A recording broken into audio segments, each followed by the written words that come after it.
الرحمن الرحيم الملك القدوس السلام المؤمن المهيمن العزيز الجبار المتكبر الخالق الباري المصور الغفار القهار الوهاب الرزاق الفتاح العليم القابض البسيط الخافض سبحان الله والحمد لله ولا إله إلا الله. Salam alaikum aux frères et aux sœurs qui m'ont rejoint sur la vidéo. Shalom à nos amis hébreux et que la paix soit sur nos amis chrétiens et athées. Donc, pour cette nouvelle vidéo du paranormal, je vais parler des rêves prémonitoires et des reptiliens. Ça n'a rien à voir ensemble, hein, c'est juste qu'il fallait que je case les reptiliens quelque part, donc j'ai mis dans cette partie. Je voudrais juste revenir sur un petit point que j'avais oublié de dire. Quand je parlais des djinns qui se transforment en fantômes, en revenant en choses bizarres en fait. Il faut savoir que nous dans l'islam on dit que les chiens et les ânes en fait peuvent les percevoir en fait. Et qu'on dire pas les djinns normales qui vivent dans leur monde, mais dès que quand ça commence à interférer dans notre monde et qu'il y a des choses bizarres en fait, le chien et l'âne peuvent les percevoir. Donc le chien grogne. Donc pour les gens qui ont un chien, je pense que vous avez déjà entendu un chien grogner chez vous pour rien.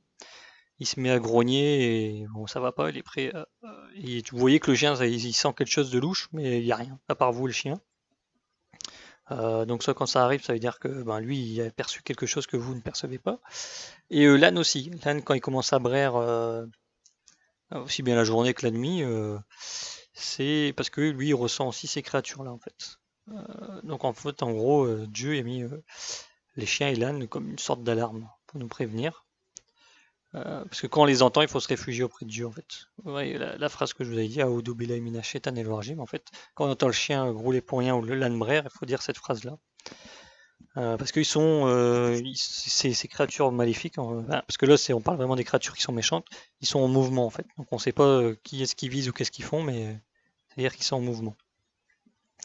On pourrait dire que ces hadiths sont peut-être faux, parce que comme les hadiths par exemple, on peut dire le Coran en fait, nous on dit dans la religion que Dieu a protégé le Coran, en fait il peut pas être modifié. Même si quelqu'un veut le modifier, il n'y arrivera jamais. Par contre, les hadiths, ça on est moins sûr. Même des fois on peut dire que les hadiths sont sûrs à 100%. Donc les hadiths c'est des histoires que les gens ils ont rapporté que le prophète il a fait ou l'a dit ou l'a vécu. Mais ça, avec ces centaines d'années qui sont passées depuis le temps, ils ont pu être modifiés ou mal interprétés. Donc les hadiths, il faut prendre avec des pincettes. Nous, généralement, dans l'islam, on dit quand le hadith il est logique, on le prend. Quand il n'est pas logique, on se préserve quand même. On va pas foncer tête baissée dedans en disant c'est sûr, alors que il a pu être modifié par n'importe qui. Donc là, quand on parle du chien et des ânes qui voient le diable, on pourrait avoir un doute sur l'authenticité de ce hadith parce qu'on n'a aucune preuve. Mais avec la technologie moderne, on s'est aperçu que le chien et l'âne ils voient de la même façon quasiment. Ils voient très bien quand les choses sont loin, mais ils voient très mal quand les choses sont très près. Et voilà, ils doivent voir à peu près en noir et blanc. Enfin, vous voyez les couleurs qui viennent vers le gris. Ils ont la même vue. Donc c'est marrant que dans les hadiths, on nous parle de ces deux animaux et qu'ils ont les mêmes particularités visuelles. C'est pareil, entre parenthèses aussi, les anges, dans l'islam, comme dans les autres religions, sont faits de lumière. Et nous, dans l'islam, on dit que un coq, quand il chante, c'est qu'il voit un ange passer. Moi, musulman, j'ai remarqué que les anges, quand ils commencent à chanter, c'est quasiment toujours à peu près une demi-heure avant la prière. Parce que nous, on dit que les anges, ils voyagent sur Terre, ils font plein de choses, hein. Ils sont un peu comme dans le monde des djinns, ils sont invisibles, sauf qu'eux, ils font les bonnes choses, ils regardent si les gens prient, s'ils font les bonnes actions, les choses comme ça. Donc c'est pareil, on pourrait mettre en doute ce hadith, en fait. Mais pareil, la science moderne nous a expliqué que les coqs, les poules et tout ça, en fait, ils voient l'ultraviolet, en fait. Qu'ils ont une vision de la lumière en mieux que la nôtre et sur une autre fréquence. Donc eux, ils doivent être sur la fréquence des anges s'ils le voient passer, tandis que nous, on ne voit pas l'ultraviolet, il nous faut des machines. Donc ça veut dire qu'ils sont encore dans une sorte d'ultraviolet que nous, on n'a aucune compétence de voir. Donc voilà, c'est pareil aussi, c'est marrant de voir un hadith qui a été révélé il y a des milliers d'années, un bon millier d'années, et qui justement a parlé du coq qui voyait les anges et qui a le coq a cette particularité de voir l'ultraviolet. Donc voilà, après les gens toujours ils vont dire que c'est des coïncidences ou quoi que ce soit, mais enfin bon, nous en tant que musulmans, nous c'est encore des preuves évidentes qui arrivent devant nous. Donc voilà pour la petite parenthèse, hein, c'est juste pour dire qu'en fait, voilà, vous pouvez avoir votre chien ou un âne qui peut vous servir d'alarme. Donc alors, les rêves prémonitoires. Donc pour nous, dans l'islam, ça existe. Et justement, on entend parler avec l'histoire du prophète Youssef, donc le prophète Joseph,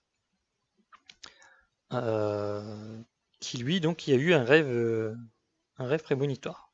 Ah bah, plusieurs même. Donc les rêves, ils peuvent être clairs en fait. Vous rêvez de quelque chose et la chose arrive comme ça arrive, hein. Ou être interprété. Vous rêvez d'une chose étrange, mais après, une fois quand la chose arrive, vous comprenez l'interprétation de votre rêve. Donc après, il faut faire aussi attention dans ce monde-là, c'est parce que les djinns, comme je disais, les chétans, ils peuvent vous faire des cauchemars ou des rêves, et donc ils peuvent influencer aussi vos rêves. Donc, alors, les rêves prémonitoires peuvent se réaliser rapidement, comme se réaliser après des dizaines et des dizaines d'années. Les rêves peuvent toucher quelqu'un de croyant, comme quelqu'un de non-croyant, en fait. Dieu, il donne à qui il veut les rêves prémonitoires. Donc alors l'exemple du prophète Youssef, donc il faut savoir que la sourate 12 parle du prophète, de la vie du prophète Joseph en fait, dans son intégralité si on veut, elle est très détaillée. Et dans cette sourate en fait, le prophète Joseph dit qu'il a rêvé du soleil, de la lune et de 11 étoiles qui se prosternent devant lui. Donc lui à cette époque il était jeune, il ne savait pas interpréter encore son rêve. Et ça, c'est un rêve qui se réalisait en fait quasiment une trentaine d'années après. Et entre ce rêve et la réalisation de ce rêve, donc il a été jeté dans un puits par ses frères, il a été vendu en tant qu'esclave, il a subi des harcèlements sexuels de la femme de son maître, il a été jeté en prison quasiment une dizaine d'années, 11-12 ans, et après ça, il devient le second de Pharaon. Donc en gros, un premier ministre, si vous voulez. Donc après, quand il revoit son père, sa belle-mère et ses 11 frères, en fait, et qui rentre dans la pièce où il est, et comme c'est le second de Pharaon, il se prosterne devant lui. Et là, il a eu l'interprétation de son rêve, d'où le soleil, la lune et les étoiles qui se prosternent devant lui. Donc voilà, il fallait comprendre l'interprétation du rêve. Un autre exemple de rêve raconté aussi dans cette sourate, c'est le rêve d'un prisonnier. Donc lui, il se voit portant sur sa tête du pain, et dont les oiseaux, ils mangent le pain, en fait. Sourate 12, verset 33. Pour être plus précis. Et donc ça, c'est un prisonnier qui a été condamné à mort et qui a été tué dans les 3 jours, exécuté dans les 3 jours qui suivent, dont le corps a été laissé manger par les oiseaux. Donc vous voyez le rêve de Youssef qui se passe des dizaines et des dizaines d'années plus tard, et le rêve là du prisonnier qui se passe quasiment 3 jours après. Après, notre type de rêve, qui est raconté aussi dans Sourate 12, versets 43 et 49, en fait, c'est Pharaon qui rêve de 7 vaches belles et de 7 vaches laides, et les 7 premières vaches mangent les 7 secondes. Et après, c'est pareil, il rêve aussi d'épis de maïs, épis de blé, il me semble, ouais, qui sont jolis, et d'autres épis qui sont moins jolis. Et ça, l'interprétation en fait de ce rêve, ça veut dire que pendant l'année, normalement vous avez tous entendu parler de cette histoire si vous êtes un peu religieux.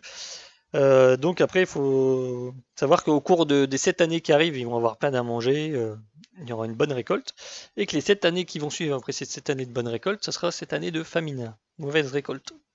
Donc ce rêve sert en fait aux gens à leur dire attention, il va avoir un danger pendant 7 ans. Pendant 7 ans, mangez raisonnablement et mettez la nourriture de côté pour les 7 années de famine.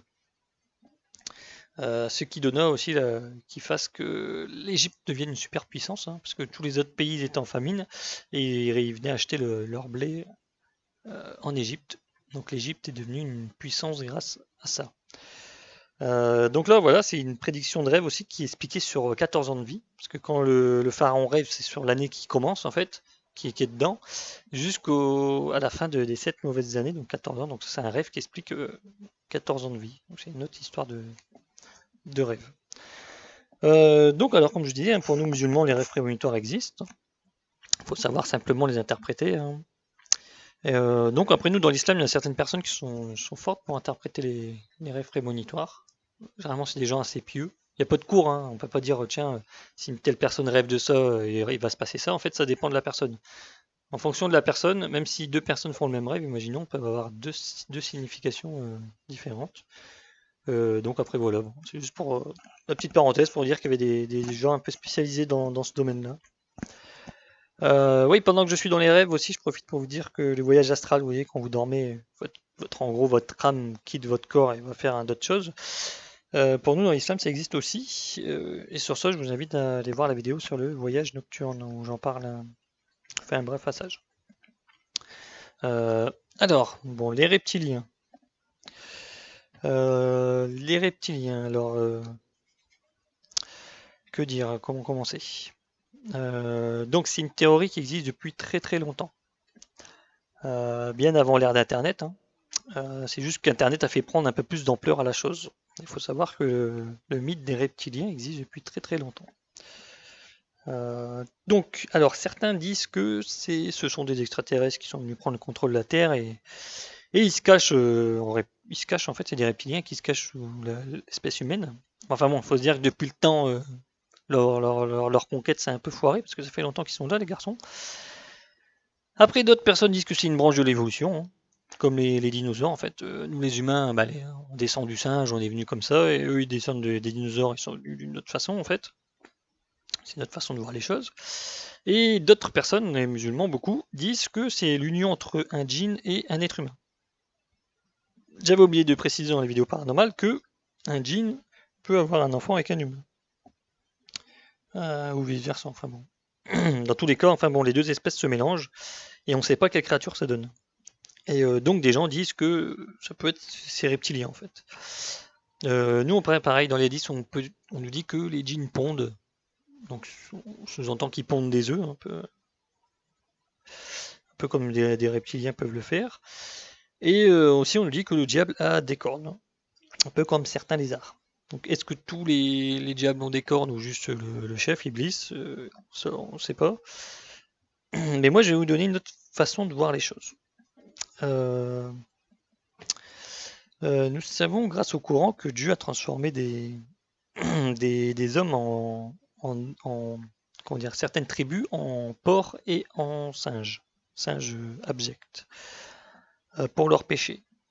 Donc eux, ils ont été changés, transformés, et ils sont morts de la sorte en fait. Ils ont été transformés. Le mot employé est transformé.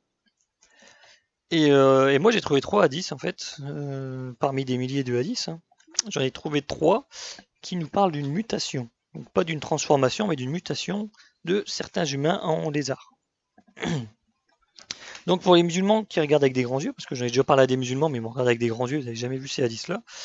Donc c'est dans Sahih al-Muslim, c'est les hadiths 22-33 par exemple, donc je vais lire. Abu al-Zubayr rapporte avoir entendu Jabir ibn Abdullah dire « On servit à manger de la viande de lézard au messager de Dieu, mais il refusa d'en manger, et dit « Je ne sais s'il s'agit d'anciennes générations d'humains qui avaient subi une mutation. » Après on a la 22-35. Abu Saïd rapporte « Un homme dit ô messager de Dieu, nous vivons dans un pays abondant en lézards. Que nous commandes-tu donc à ce propos ?» Le messager de Dieu lui dit « On m'a évoqué qu'un peuple israélite ont été transformés en mutants. » Il ne donna alors ni autorisation ni interdiction.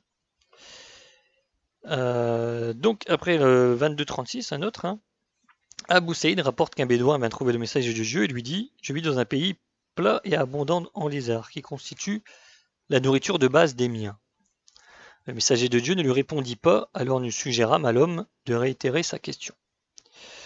Il réitéra à plusieurs reprises, et le messager ne répondit pas.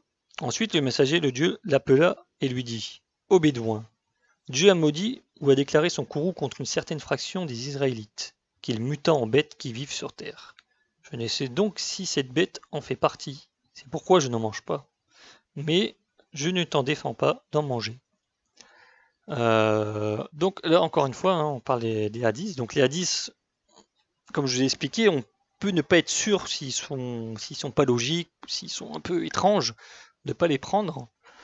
Donc là, on pourrait trouver étrange que, encore une fois, que Dieu a muté des gens en lézards, mais quand on prend la théorie des hommes lézards qui existent sur Terre, ça peut prendre son sens. Parce qu'en fait, il ne faut pas penser que ces peuples ont été mutés en petits lézards, mais plutôt qu'ils ont muté en tant qu'hommes lézards. Donc ils ont continué à vivre de cette façon et à avoir des enfants en tant qu'hommes lézards, en mutation. En fait, c'est pas une transformation, c'est une mutation. Donc, si cela est vrai, je veux dire, la théorie des hommes lézards, des reptiliens, on ne sait pas, hein, mais si vraiment c'est vrai, et que Dieu transforma vraiment un peuple en lézard, si ces hadiths sont vrais, je veux dire, on peut mettre une certaine corrélation entre les deux. Donc après, je me suis mis à leur place, je me suis dit, mince, si c'est vraiment ces hommes lézards existent et qu'ils ont vraiment été changés par Dieu, leur boulot, en fait, leur but dans la vie, c'est pas de conquérir la terre, en fait, mais de se cacher, en fait, tout simplement pour survivre. Parce que imaginez le villageois du coin qui commence à voir des hommes lézards débarquer. Bon, à l'époque, je pense qu'ils auraient vite passé à la fourche ou à se faire un bon bûcher à l'ancienne. Parce que bon, les gens, ils auraient eu peur et ils auraient pris ça par de la sorcellerie ou des démons. Donc pour les hommes lézards, c'était pas le top. Donc après, l'homme lézard aurait pu aussi changer de continent, hein, tout simplement. Et s'il y a un esprit assez tordu, poussé et incité par le diable, bon, il aurait pu se faire passer pour une divinité, hein, comme vous voyez chez les Incas, les Mayas et tout ça, les Aztèques. Vous allez voir que dans leur divinité, il y a des sortes d'hommes lézards. Donc ça aurait pu être ces hommes changeant en lézards qui profitent de l'ignorance des uns pour se faire passer pour une divinité, quoi. Donc après, pour une époque plus proche de nous, donc ils continuent à se cacher, mais ils ont pu se faire passer pour des extraterrestres, hein, tout simplement. Et donc maintenant, avec notre technologie, je me suis dit, voilà, avec tous les artifices qui existent, les perruques, les fausses peaux, les faux bras, les choses comme ça, en fait, et même tous les déguisements, maintenant on sait se faire, pour les films d'horreur, se déguiser en monstre. Donc un monstre, un lézard peut se déguiser en humain, un être humain, c'est pas compliqué, hein. Donc eux, je pense que leur vie, c'est pas de conquérir la Terre, mais juste de vivre parmi nous normalement, en fait, sans se faire lyncher. Donc avoir tous les boulots, hein, même être politicien ou animateur de télévision, ou le mec qui bosse avec vous à la chaîne, j'en sais rien, hein. Enfin bon. Donc ils peuvent se changer. Donc ça peut avoir une explication sur la théorie des reptiliens. Donc voilà pour les reptiliens. Donc, comme je vous ai dit, hein, c'est 3 à 10 parmi des milliers. Bon, après, je me suis dit que c'était une autre façon de voir la théorie des reptiliens qui est assez persistante. Donc voilà pour la vidéo sur les reptiliens. Donc je vous invite à une prochaine vidéo sur le paranormal, hein, j'ai plus qu'une idée là pour le paranormal. Après, je vous invite à laisser dans les commentaires des choses étranges que vous pouvez voir ou vous avez idée. Que peut-être que l'islam a pu donner une réponse, hein. C'est juste que là, pour l'instant, comme je pense pas au sujet, c'est comme là quand vous lisez le hadith sur les mutations d'hommes en reptiles, vous pensez pas tout de suite à la théorie des reptiliens si vous connaissez pas la théorie des reptiliens. Après, quand vous commencez à entendre parler de la théorie des reptiliens et que vous voyez ce hadith, vous pouvez faire un rapprochement. Donc c'est ce que je vous dis, j'ai peut-être d'autres informations, mais pour l'instant, ça me vient pas en tête. Il me reste plus qu'une idée et ce sera pour une prochaine vidéo. Donc voilà, donc allez tous en paix.